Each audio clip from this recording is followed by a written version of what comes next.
не раскалиться телефоны в Белом Германии доме, в Кремле.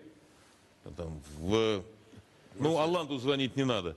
Но у госпожи Меркель я буду сильно удивлен. То есть я уверен, что вот этот треугольник должен сейчас настолько общаться, потому что все личные амбиции должны быть оставлены в сторону. Иначе начнется такая война, а ведь с другой стороны, ну смотрите, да, вот уничтожают, вот просто выжигают города. У луганских есть своя авиация. Диверсионные группы работают и есть всегда в армии. Представляете,